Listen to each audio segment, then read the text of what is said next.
Good morning, students. Now we are going to see our next topic, and it is angle of contacts, different types of angle of contacts.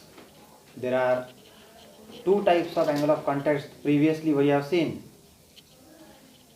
These are the normal or general examples of some solids which will show us and a liquid solid liquid interaction which will show us the two types of concave and convex type of angle of contact.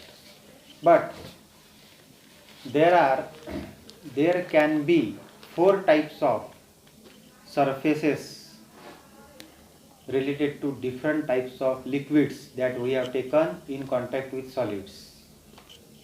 Among these four types, we are going to learn two types in this lecture. First is that previously or yesterday we have learned, that is concave, and another is convex. Now, concave or convex meniscus is formed, and therefore angle of contact is respectively acute and obtuse angle of contact. Now, what will be the reason behind this? Now let us see in the example, or in first type, that is in a concave shape of meniscus, that is described here. In that type, we can see that there is a one solid surface, that is the wall of the container or wall of the glass, and there is a liquid surface. At the point of contact, suppose there is a one molecule A which is in contact with solid. That liquid molecule is in contact with solid. Consider that molecule. Now what I have written in below that diagram, there are different notations and there are different vectors which are showing the direction of different types of forces. Now, number one, it is the force AP that we are going to see here. Now what is AP? It is the adhesive force. Now from A, if we have to calculate the net force, then how many forces are acting on molecule A? From diagram we can say that there is a force which will attract molecule A, which is of number of molecules of liquid, म्हणजे लिक्विडचे जे उरलेले molecules आहेत ते या ए मॉलिक्यूलवर different सगळेच्या सगळे molecules हे सगळेच्या सगळे molecules एक सोबतच कोहेसिव्ह फोर्स ॲक्ट करून राहिले. That is the force between two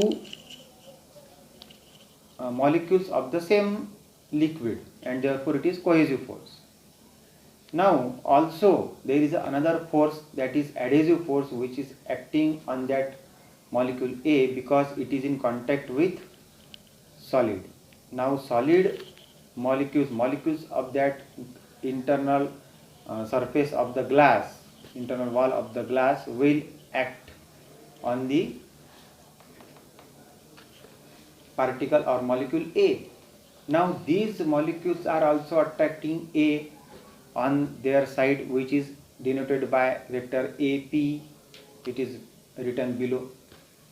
म्हणजे AP या डायरेक्शननी ॲडहेसिव्ह फोर्स ॲक्ट होत आहे आणि तशाच प्रकारे AC या डायरेक्शननी कोहेसिव्ह फोर्स ॲक्ट होत आहे.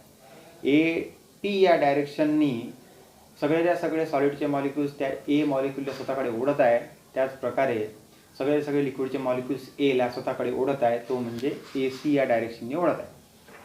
परंतु जर आपण त्याचा नेट फोर्स काढला तर दोन्हीकडे लागणारा फोर्सच्या मधातून त्याचा रिझल्टंट निघेल. आपण मागच्या वर्षी रिझल्टंट फोर्स शिकलेलो आहोत. आपण मागच्या वर्षी रिझॉल्युशन ऑफ फोर्सेस शिकलेलो आहोत. समजा AP आणि AC हे दोन रिझॉल्व्ड कॉम्पोनंट जर असतील तर मला त्यांच्या दोघांच्या मधातून जसा पॅरलोग्राम काढून आपण रिझल्टंट काढला होता मागच्या वर्षी, म्हणजे 11वी मध्ये सेकंड चॅप्टरमध्ये, त्याच प्रकारे मला AR अशा प्रकारचा रिझल्टंट काढता येतो. आणि तो AR जर मी काढला, now AR denotes the resultant force acting on particle A and it is inside the solid and not inside the liquid.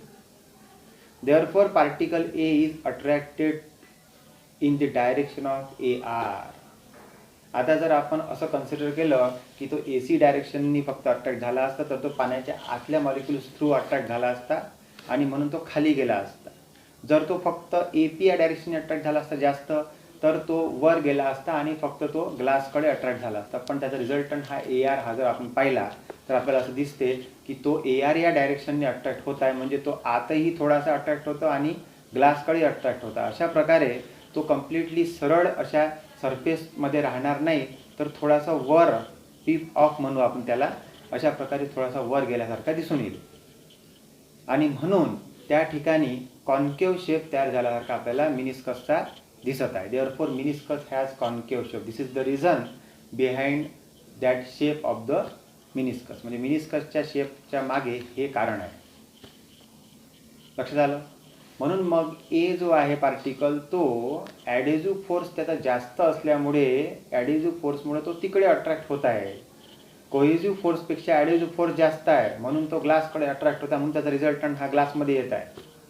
Glass म्हणजे सॉलिडमध्ये येत आहे, म्हणून त्याचा शेप जो आहे तो कॉन्केव्ह झालेला आहे. म्हणून ज्या ठिकाणी आपण म्हणू की असं कोणत्याही प्रकारचं लिक्विड आपण ग्लासमध्ये जर पाणी घेतलं, जर आपण पाणी किंवा केरोसिनचा जर विचार केला आणि पाणी जर फेकून दिलं तर ग्लासच्या आतमध्ये थोडं थोडं ड्रॉप्स आपल्याला चिटकलेले दिसून येतात. का बरं दिसतात ते? त्याला आपण गोंद लावलं होतं काय? नाही. मग काय झालं? मग ग्लासचे जे मॉलिक्युल्स आहेत ते लिक्विडच्या किंवा वॉटरच्या मॉलिक्युलला अट्रॅक्ट करून ठेवतात आणि म्हणून त्या ठिकाणी ते चिपकलेले दिसून येतात. म्हणजे ग्लासमध्ये असणारं जे वॉटर आहे त्याचे मॉलिक्युल्स ग्लासमधल्या त्या काही मॉलिक्युल्सवर एवढा कोहेझिव्ह फोर्स लावू शकत नाही जेवढा जास्त ॲडेझिव्ह फोर्स हा ग्लासचा इनर सरफेस त्या मॉलिक्युल्सवर लावतो आणि म्हणून ते त्याला चिपकून राहतात. अशाच प्रकारे इथे घडलेलं आहे.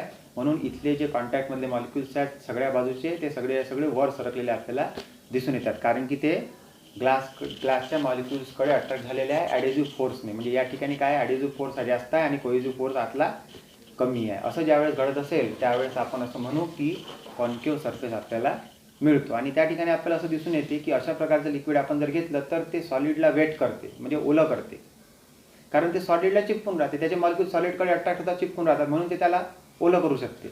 लक्षात आलं? तर हे झालं कॉन्केव्ह शेपसाठी रिझन. या ठिकाणी जर मी तिथे ए पॉईंटला टँजंट काढली तर कॉन्केव्ह शेप असल्यामुळं ती इनसाइड द लिक्विड निघेल आणि तिथून जर मी अँगल मोजला तर तो acute angle of contact theta आपल्याला या डायग्राममध्ये दिसून येईल. सेकंड टाईप जर आपण पाहिला तर obtuse angle of contact convex मिनिस्कससाठी आपल्याला दिसतो. तो कसा आहे? नाव in second type, if solid is taken in contact with the liquid, then what is going to happen? Then AP is the direction of adhesive force, it is shown as it is, and now here AC is the direction which is also shown inside the liquid. But here जर आपण mercury घेतलं या ठिकाणी तर मर्क्युरीला आपण वेगळं करू. मर्क्युरीला आपण ग्लासमध्ये घेऊ, ग्लासमधून जर मर्क्युरी फेकून दिला किंवा काढून घेतला तर ग्लासच्या आतमध्ये तो अजिबात चिपकलेला राहणार नाही. याचा अर्थ काय झाला की मर्क्युरी जे आहे ते ग्लासला चिपकणार नाही, म्हणजे ते ग्लासला वेट करत नाही, ओलं करत नाही. म्हणजे मर्क्युरी हे असं लिक्विड आहे की ज्याच्या आतमध्ये स्वतःचेच मॉलिक्युल्स त्या कोणत्याही मॉलिक्युलला कॉन्टॅक्टमध्ये आल्यानंतरही स्वतःकडे ओढून घेतात. म्हणजे कोहेझिव्ह फोर्स त्या ठिकाणी जास्त आहे. इथे तर आपण पाहिलं आपल्याला दिसते की ACची जी डायरेक्शन आहे त्या ठिकाणी जास्तीत जास्त मॉलिक्युल्स अट्रॅक्ट झालेले असतात. तसं अट्रॅक्शन हे ॲडेझिव्ह फोर्स थ्रू लागणार नाही. असं कधी घडते? ज्यावेळेस कोणताही लिक्विड आपण जर घेतलं जे सॉलिडला वेट करत नाही, म्हणजे ओलं करत नाही, अशा वेळेस असं घडते. आणि म्हणून ते मॉलिक्युल्स किंवा ए मॉलिक्युल जर आपण विचार केला तर ए मॉलिक्युल जो आहे तो काय आहे? अट्रॅक्टेड आहे आतमध्ये, म्हणजे बाकीच्या मॉलिक्युल्सकडे, त्याच लिक्विडच्या मॉलिक्युल्सकडे जास्त अट्रॅक्टेड आहे. आणि त्यापेक्षा ॲडेझिव्ह फोर्स जो आहे बाहेरच्या दिशेने लागलेला, जो याच्या आधी जास्त लागला होता तो इथे कमी लागत आहे. म्हणून मग cohesive force is greater than adhesive force अशा केसमध्ये जर आपण पाहिलं तर असं लिक्विड हे सॉलिडला वेट करत नाही आणि म्हणून त्याचा कोहेझिव्ह फोर्स जास्त असल्यामुळे तो ए जो मॉलिक्युल आहे तो आतमध्ये थोडासा अट्रॅक्ट झालेला आहे. आणि तो आतमध्ये अट्रॅक्ट झाला म्हणून तो खाली आलेला आहे, आणि तो खाली आला म्हणून कॉन्व्हेक्स सरफेस त्या ठिकाणी तयार झालेला आपल्याला दिसून येतो. कॉन्व्हेक्सच्या मागचं रिझन तुम्हाला समजलं, बरोबर आहे. आता कॉन्व्हेक्स शेप जर मिनिस्कसचा आपल्याला दिसून राहिला तर त्या ठिकाणी जर मी टँजंट काढली तर मी ती टँजंटची जी डायरेक्ट किंवा रिझल्टंट फोर्स जर पाहिला, पहिले ते पाहून घेऊ. रिझल्टंट फोर्स हा AC आणि AC आणि AP मधात जर मी पाहिला तर AC जास्त असल्यामुळे तो इनसाइड द लिक्विड आपल्याला मिळेल, म्हणून मग तो inside the liquid A molecule जो आहे तो अट्रॅक्ट झालेला आपल्याला दिसून येतो, म्हणून तो त्याच्या लेवलपासून थोडासा खाली आलेला आहे, म्हणून मग A पॉईंट जो आहे तो खाली काढला आपण, आणि म्हणून कॉन्व्हेक्स सरफेस आपल्याला दिसून येतो. लक्षात आलं. या ठिकाणी जर मी टँजंट काढली तर ती बाहेर निघत्या लिक्विडच्या, आणि तिथून जर मी अँगल काढला तर तो मोठा अँगल आपल्याला दिसतो 90च्या पेक्षा जास्त, म्हणून आपण त्याला काय म्हणू, obtuse angle of contact. In this way convex and concave surfaces causes obtuse and acute angle of contact respectively in this way. So you have to remember this. In the next lecture we are going to see another two different types of meniscus levels or meniscus of different liquids. Okay, thank you.